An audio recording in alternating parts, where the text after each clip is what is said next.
Hey, I'm Nick, And I'm Ricky. and welcome to the Demand Gen Daily Podcast.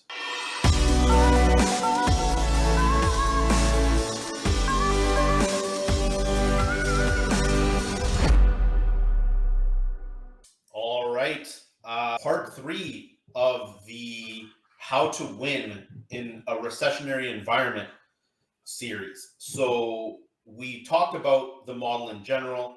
We've talked about KPIs and metrics. We've talked about thinking about how strong or weak your competition is. And if you haven't checked those out, please check out the previous 2 in this series. And now we're going to don't arbitrarily cut your sales and marketing activities. So when you're looking at a recessionary environment, cutting is not bad, but it has to be done right. And what people generally do is that they arbitrarily cut. And that's cutting without having all the facts and all the data in front of them. When we're looking at this situation, what we do at Blue Meta with our clients is we're looking at short versus medium versus long term, and what are the activities being done for those 3 things. So let me give you an example. We have some clients that, for the next quarter or so, like they have enough orders, they have enough demand that they don't need to do anything for the next 3 months. But after that, they're like, we have capacity, we have room, etc. Okay, great. Let's take budget away from short-term items and let's move it into the medium-term and long-term items. And we always look at short-term, by definition around here, is 0 to 3 months. Medium is anywhere from 4 to 12. And then long is anything over a year, right? And what we're looking to really do here is looking at the business as we are today and making a call about how to distribute the spend based on our current needs. So if you have enough work, you have enough sales right now, and the trend is flat or good enough to meet your responsibilities as a sales and marketing team, all's well. Start moving into medium term, right? Yeah. And if you're good short and medium term, push it all into long term, right? Now, what does that look like? This is the question I was going to ask. It's like, look, we need sales now. It's like, okay, focus on short term. What does that look like? There's a few things at hand here. Branding, as an example. I was going to say, Nick, a really good example of this is we have a client that's in plumbing, right? And in the short term, they're actually turning away work in some cases because they have too many leads, right?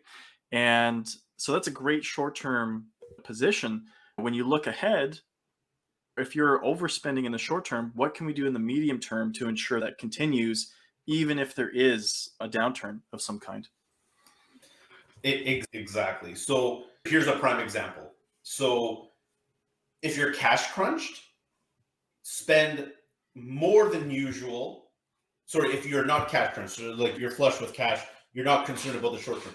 Push everything into middle and long-term tactics and turn down the short term. You want some short term in there because that's good and it's solid and it keeps you going. And you want to be able to meet expectations in case anything unforeseen happens. But moving into like middle and long-term initiatives, right? What do those things look like? It's like building your email list, consistently sending out emails, content pieces, content, branding, general branding, like things that where you're not trying to sell to somebody, but you're trying to enhance your brand. These things are medium and long-term in nature. Additionally, when the recession starts coming out, so like when we start going positive and everything's getting back into gear, because you've done all this brand work and all of this like medium and long-term work, you're going to be in a great position when you start shifting dollars into your short term. Later, you're going to be able to harvest way more at that time. Big email lists, remarketing audiences, all of these things are going to be primed. So you're actually going to be getting a lower cost of conversion on the activities that you are doing. Exactly. So here's another example. So if you are cash crunch, so if the business needs money now, like you need sales now, start shifting dollars away from long-term initiatives without shutting them off. And this is actually very, very key. So you got to think of your customers, like every customer, as like a miniature, like piggy bank in the sense of this, not from the standpoint of money, but from the standpoint of positive feelings. Okay. So the more brand work you do to elevate your brand, make it aspirational, make it something that it's like, oh, we love doing business with this company, the more you're depositing in that piggy bank. So you're creating a positive balance in that piggy bank. So eventually, when you need to withdraw money from that piggy bank, you can hit them with the buy now, here's a sale, here's like some sort of like offer, please buy it. They're more likely to purchase from you the higher that balance on that piggy bank is, right? The opposite is also true. If you're hitting your customers too frequently with the buy now, like hook, and you're withdrawing from that piggy bank over and over, so it becomes negative. So what happens over time is that your brand position erodes. So the demand for your product over time, if done for too long, is going to get lower and lower because your product becomes less aspirational because you're constantly trying to sell to them, right?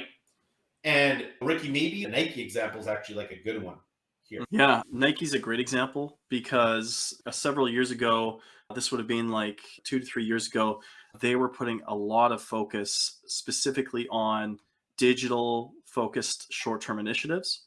So a lot of their budgets were going more so towards like the things that are going to increase their conversion cost. It's their conversion cost, the thing that's going to increase the initial buy, their initial volumes. But what they were doing is they were taking money away from long-term branding initiatives. So they were doing a lot less of the big commercials, the big emotional appeals, those sorts of things. And what they noticed over time, the impact that this had on their business was that their costs actually continued to increase because yes, they had the short-term wins, but what happened is those short-term initiatives, they're highly market driven. So what happens is the market changes, your costs still are going to rise anyways. And the brand building is fantastic because this is how you're extending your lifetime value. So rather than getting that, just the initial purchase, you're actually getting multiple purchases, and people are more likely to buy in those scenarios when you're not hitting them up with an offer. Exactly. So basically, like the marketers, I intuitively know branding is good, and it's actually one of the best things that you can do. Long-term consistent branding actually drives one of the lowest cost per sale. Like your customer acquisition cost on branding is some of the best customer acquisition costs you can see. However, it takes a really long time and a lot of consistency in order to get that reward, right? So if you haven't been consistent in the past and you're saying we need to build our brand, we need to elevate our brand now, like during a recession, and you're going to take away from short-term initiatives, unless you have no capacity to fulfill orders right now, like now is not the time to do that. You have to wait until later, unfortunately. And again, this depends on your resources and what's available to you. So I want to maybe cap this off. I want to maybe go over what is short, what is medium, what is long-term, right? Because brand, very obviously long-term, right? Something like a podcast, again, very in turn with brand, very long-term in nature. You're not going to see immediate ROI. There's no way. Content pieces, that can be medium, but it's also long-term. But when we get into the more medium items, it's like building an email list and advertising to it. If you already have an email list, it actually can be short-term in nature. But then short-term is really ad buying, like things like ad buying, CRO, all very short-term in nature. So if you turn it on now, if you pivot now, you can get results in 30, 60, 90 days, right? I was going to say a good example of this is Google search ads. For many industries, they're fantastic. Thing is, if that's the only tactic you're doing, if that's driving the majority of your business, what happens when you turn those off? Are people going to continue to come to your business? Maybe if they're existing customers, but there's no brand building essentially. So as soon as you turn that off, you're going to lose the equity, all that the resources you put into that. Exactly. So one of the other things that we really need to focus on, and just leave it here, is if you are in a position where things are looking a little bit tight in the cash position, limited resources, focus on existing customers. Really get in there and go split them up by cohorts, split them up by type of customers, retain customers longer, get them purchasing a bit more. Why? Like, they already have bought into your brand. They're already there. Do something for them, show them something. Maybe it's something like a one-time offer that is specific to people that have purchased in the past. Retaining these customers, that's really the ticket, because it's a lot easier than acquiring a customer given the current state of the market. So again, the focus here is don't arbitrarily cut your budget. If you are not cash crunched, start looking at medium and long-term initiatives, because when the market comes back, you can reap, like, you're basically planting seeds and you can harvest them once the growth comes back.